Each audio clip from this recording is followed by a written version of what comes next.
Hi, Gemini. Welcome to your end of April 2023 General Tarot Update. It's Raina here.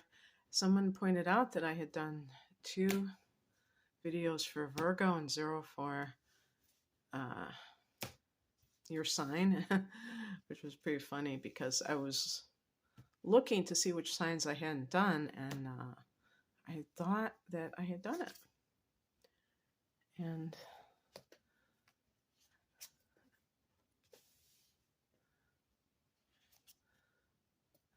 so thank you to that person.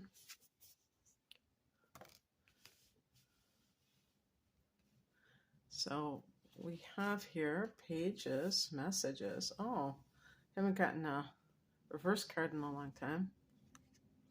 Very interesting. 2 8s. So I'm going to pick an additional card because of what that card represents. Okay. Alrighty then.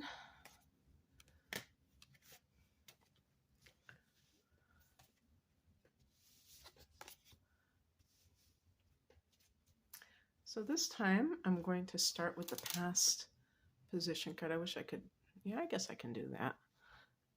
Let's see. If you could see what an awkward angle this is.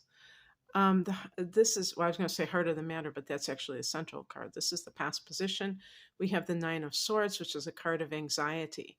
Now, in this deck, the black birds are connected to swords, which I assume are connected to thoughts that are of an anxious or negative nature.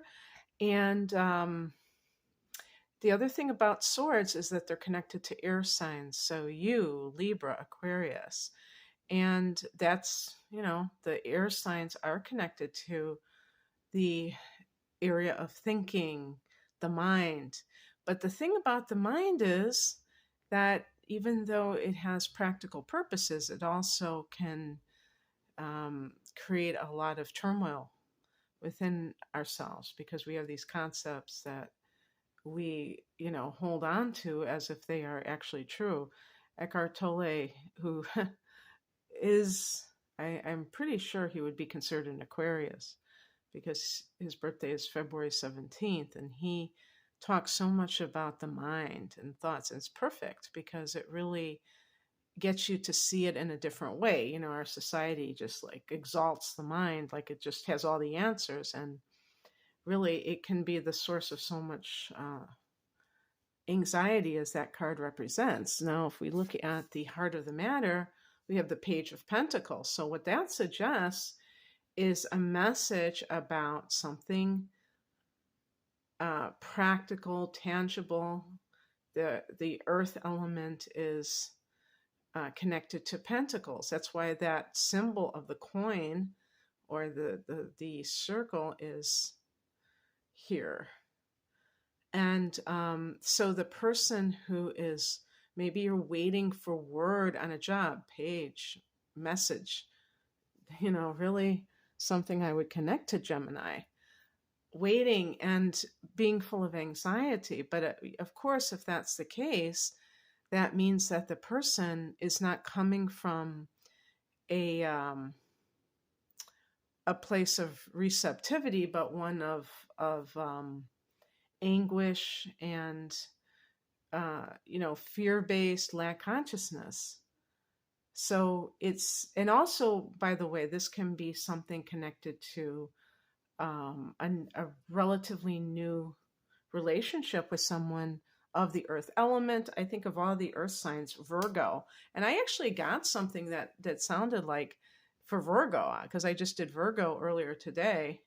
That could be connected to that as well. So maybe it is Virgo, but Capricorn and Taurus. So the higher message is the Knight of Cups. And you see this, there's his white horse. It's in the background. I thought maybe it was a unicorn for a second. And this is that, you could say like stereotypical, the knight in shining armor and the white horse and the knight on the white horse with the flowers. And all of that. And this is probably what you're looking for. And yet, perhaps there is something in the past that is the exact opposite of that, that you have come from. And maybe you despair that there might not be a person out there like you think that they're all going to be people who are abusive or just uncaring. And this person does exist, but you have to be, I would say, just thinking about it from that sense, you have to be able to discern who is who. Like when we look at the card that crosses you, yeah, I mean, this goes right along with that Page of Swords. More page, like messages, but also you see the light bulbs. This is about being able to really analyze properly. And in the challenge position, the person doesn't necessarily have these abilities. And sometimes you can look, when I do personal readings, you can see Neptune in the third house, Mercury squaring off to Neptune or opposing it, or even in conjunction with it. Mercury in the 12th house, where the person's perceptions are distorted. And even with the moon, same, where the person wants something that is maybe unrealistic, overly idealistic. And when people are operating like that, what happens is that they edit out people and circumstances that would be perfectly fine. Like some people, it's like they're so hooked on that infatuation stage that when they have like these mundane everyday moments, and it's not a peak moment for them, and they're not in that early infatuation stage, they might feel that euphoria of a new relationship. They might think that they've fallen out of love, but they really are settling into the next phase, which is mature and realistic.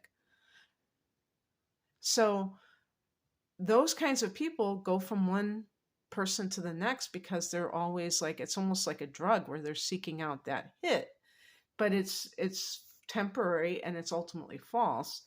And it can lead them to be attracted to the type of person who really stokes that fantasy. But some of those people are bad news because they're really trying to hook somebody in, and then they show their true colors once you've gotten in too deep. So you have to be discerning. I think for those Gemini people who have inner planets in either, even like with Aries, like if you have Mars in Aries, you're going to be more impulsive. You're going to be more, very romantic, but also headstrong. And maybe you don't really pay attention to the details of what's going on. Or if you have inner planets in Cancer, which is very sensitive and sentimental, that can lend itself to kind of deluding yourself sometimes when there was this great beginning and then it's going into this, it's devolving into this thing that isn't what you wanted. And you're thinking of the times that were good. So yeah, so what's coming in is the Eight of Wands, but it's in reverse. So I'm going to hold this up so you can see this card. Not that it's very descriptive with the illustration. It's they're pretty colors, but it's not really descriptive. In the upright position, the Eight of Wands is this card of like moving forward. And I think of that idea in physics of potential energy that is stored up when, what just came into my mind was when your sign was in Mars, when it was retrograding. When did it start retrograding? Oh God, I can't even remember, but it went into the new year. It was sometime in in 20, I think it was like at the end of October until mid-January. And when it was doing that, and even when it was just hanging around your sign for so many months, this idea of moving forward may have felt like it didn't make any sense to you, because you might have felt like you couldn't move forward, you couldn't advance. Mars finally left Gemini in at the end of March. And so maybe now you feel like, okay, now is my time. This is, I'm going to make this happen. But it's still taking time for you to feel like you're getting your bearings. The Eight of Wands in reverse can be that perhaps in this particular time, now remember, we're talking about the end of April. This is right before we're having a lunar eclipse in Scorpio. And this for you will be in your 6th house of service to others, otherwise known as work and that kind of thing. So if you've been waiting for some kind of development with a job situation, definitely understand that about the timing, because that could be important information. So in other words, at the end of April, when we still haven't had that eclipse, you may, and also we're in a Mercury retrograde, and sometimes these reversed cards might say, be hinting, hey, Mercury's retrograde, don't expect that things are going to pick up right now. So, and Mercury's your ruler, Gemini, so it really is an important influence for you. So just keep that in mind, because I have a feeling, just for all of us, that the second half of May is going to be much more of that Eight of Wands type of energy, where things seem like we're kind of pushing ahead more.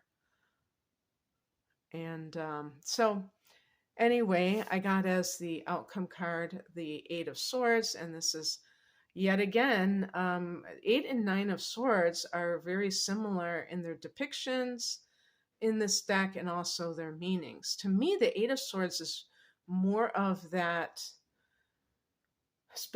those specific old tapes that are running in your head, or the programmed projections of others that you have taken on. What's that term? Self-limiting beliefs is what I'm looking at. Now, so in other words, the 9 of Swords can be the anxiety itself, and the 8 of Swords is the source of that anxiety. That when you have these self-limiting beliefs, you don't necessarily think there's anything that you can do about your situation. You think it's coming from outside of you. And of course, I think it's fair to say that it all starts with us. Even if we didn't cause something directly, we're the only ones that can truly fix it. But we're programmed to be looking outside of ourselves to saviors and people, instead of saying, okay, why do I find myself in this situation yet again? And so I picked a clarification card, and the irony is this card is a card that can feel like there is muddled thinking in some way. You see the person kind of trying to decide what they want to choose.